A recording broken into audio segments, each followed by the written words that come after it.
રોજ 4-5 રોટલી તમે વધારે બનાવશો. જો આ રેસીપી જોઈ લીધી તો.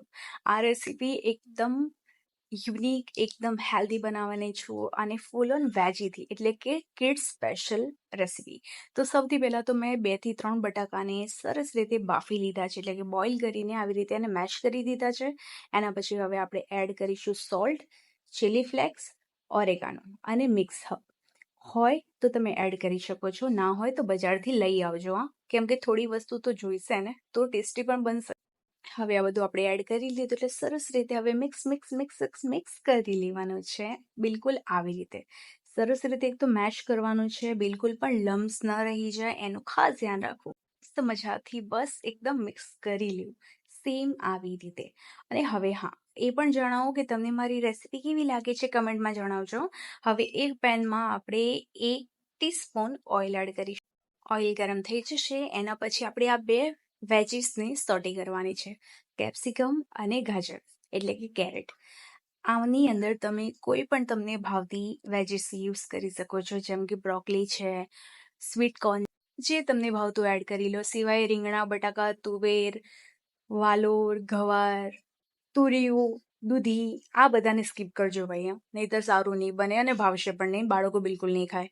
હવે રાતની 4-5 રોટલી જે મેં વધી હતી અને સાઈડમાં આવી રીતે આપણે મૂકી દઈશું. હવે એક વાટકી લઈશું, એની અંદર એડ કરીશું આપણે વીબાનો ચીઝ મેલ્ટ. આ ચીઝ પણ તમને ઇઝીલી માર્કેટમાંથી મળી જશે, ના હોય તો તમે માયોની પણ એડ કરી શકો. હવે આપણે એડ કરીશું આની અંદર કેચઅપ, થોડો ઓરેગાનો અને એક સરસ મજાનો સોસ આપણે રેડી કરીશું. આને આપણે પિઝા સોસ પણ કહી શકીએ છીએ અને નોર્મલી આપણે નોર્મલ સોસ પણ તમે યુઝ કરી શકો છો. જો તમારી પાસે પિઝા સોસ હોય તો એ પણ તમે યુઝ કરી શકશો, કોઈ વાંધો નથી. જે ઘરમાં હોય ને એ બધું નાખી દો. દરેક વસ્તુ ઘરની અંદર જે અવેલેબલ હશે હેલ્ધી જ રહેવાની છે. હવે આપણે જે ઓનિયન હતા, ઓનિયનને આવી રીતે કટ કરી લીધા હતા, એટલે કે રિંગ ટાઈપ એને આપણે કટ કર્યા હતા. અને હવે થોડું આની અંદર મેં એડ કર્યું છે ચીલી, એટલે કે સ્પાઇસીસ વધારવા માટે, અને એક કોબીજ લીધી હતી અને આવી રીતે પત્તા મેં લઈ લીધા હતા. હવે કડાઈની અંદર થોડું ઓઇલ યા તો પછી ઘી તમે એડ કરીને આવી રીતે જે રાતની વધેલી રોટલી હતી ને એક જ સાઈડથી અને આવી રીતે થોડી બ્રાઉન થાય ત્યાં સુધી કડક કરવાની છે, એટલે કે પછી આપણે એક જ તરફ એને શેકવાનું રહેશે. તો દેખો સરસ મજાની રેડ થઈ ગઈ છે. હવે આ રોટલીના ઉપર જે આપણે સોસ રેડી કર્યો હતો એને સરસ રીતે આપણે સ્પ્રેડ કરી લેવાનો છે. એવી રીતે સ્પ્રેડ કરવાનો છે જેવી રીતે આપણે આપણા ઘરના લોકોને મક્ખન લગાવીએ છીએ. સોસ લગાવ્યા પછી હવે આપણે આની અંદર સ્પ્રેડ કરીશું બટાકાનો માવો જે આપણે ઓલરેડી રેડી કરીને રાખ્યો હતો. એક જ સાઈડથી એટલે કે એક જ તરફથી આપણે આને સ્પ્રેડ કરવાનો છે, બીજી તરફ આપણે સ્પ્રેડ નથી કરવાનું, એ ખાસ વાતનું ધ્યાન રાખો.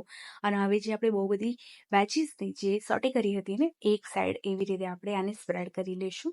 એની સાથે અન્યને પણ સ્પ્રેડ કરી લઈશું. અને હવે નેક્સ્ટ ટર્ન આવશે, જે કોબીજના પત્તા હતા ને એ હવે આપણે આવી રીતે આને કવર કરીને સરસ મજાથી એક તરફથી એને ટાકોસના રીતે આપણે વાળી લેવાનું છે. જો વળે નહીં ને તો તમે ટૂથપીકનો પણ યુઝ કરી શકો છો. મેં પણ કર્યો હતો, તમે પણ કરી શકો છો, કોઈ ઇશ્યુ નથી. એટલે કે અંદર જેટલી પણ આપણે ફિલિંગ ભરી છે ને એ નીકળશે નહીં, આરામથી સેટ થઈ જશે. તો બિલકુલ આવી રીતે ટૂથપીક યુઝ કરી શકો છો, કોઈ ઇશ્યુ નથી. જેવી રીતે કમ્ફર્ટેબલ હોય એવી રીતે રસોઈ બનાવો. કોઈ પણ વસ્તુનો કોઈ તથ્ય કે કોઈ મિથ નથી રસોઈ બાબતે. હવે એક પેનમાં આપણે ઘી લીધું છે, ઘી ઘરનું બનેલું દેશી ઘી, હેલ્ધી ઘી, જે બધા માટે હેલ્ધી હોય છે. અને હવે જે ટાકોસ આપણે રેડી કર્યા હતા એ ટાકોસને આપણે આવી રીતે એને એક બાજુ અને એક બાજુ થઈ જાય પછી બીજી બાજુ આપણે આને શેકવાના છે. એવી રીતે શેકવાના છે કે એકદમ સરસ રેડનેસ આવી જાય એની ઉપર, એકદમ લાલચોળ થઈ જાય, જેમ કોઈને માર્યા હોય એમને, હે થપ્પડ માર્યા હોય એવી રીતે રેડી કરવાના છે. અને હા, આ રેડી થાય છે ને ત્યાં સુધી ફટાફટ ચેનલને સબસ્ક્રાઇબ કરી લો, વિડીયોને લાઇક કરી લો, શેર કરી લો, કમેન્ટ કરી લો. અને હા, તમને મારા વિડીયોઝ કેવા લાગે છે, લાસ્ટ હમણાં મેં એક પોલ મૂક્યું હતું જેમાં તમે એવું મેન્શન કર્યું છે કે તમે શોર્ટ્સ વિડીયો ખાલી જોવો છો, લોંગ નથી જોતા. તો પ્લીઝ હું રિક્વેસ્ટ કરું છું કે તમે મારા લોંગ વિડીયોઝ પણ જુઓ, કેમ કે તમારા એક એક વ્યૂઝ મારા માટે ખૂબ ખૂબ ખૂબ ખૂબ ખૂબ જરૂરી છે. અને જેટલું તમે મારા વિડીયોઝને પસંદ કરશો, જેટલી તમે મને પસંદ કરશો, એટલી જ ઉત્સાહથી હું મારા વિડીયોઝ નેક્સ્ટ બનાવે. પ્લીઝ મારી આ જર્નીમાં મને સપોર્ટ કરજો, કેમ કે તમારું સપોર્ટ મારા માટે ખૂબ ખૂબ ખૂબ ખૂબ ખૂબ જરૂરી છે. તમને પણ ખબર છે, હે ને? એટલે પ્લીઝ સપોર્ટ કરો. તમને જે લોકોને સપોર્ટ કર્યો છે ને એ આજે ટોપ લેવલ ઉપર છે, એટલે કે બિગ ક્રિએટર બની ગયા છે. હું પણ ચાહું છું કે તમે મને પણ એક સારી ક્રિએટર બનાવી દો, તો પ્લીઝ મને હેલ્પ કરજો. ચલો ઠીક છે, ગમે તો લાઈક કરજો, ગમે તો શેર કરજો ને ગમે તો જ સબસ્ક્રાઈબ કરજો. કોઈ જબરદસ્તી નથી, આ તો ખાલી ઠીક છે ફ્લોમાં નીકળી ગયું.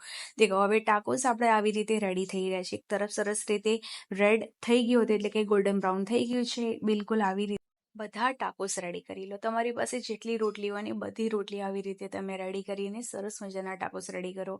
એક વખત જો તમારા ઘરનું આ કોઈ પણ બાળક મોટું નાનું જે ખાશે ને, સિરિયસલી તમારી તારીફ કરશે. એકદમ બજાર જેવા, એકદમ હેલ્ધી અને એકદમ યુનિક રેસીપી છે.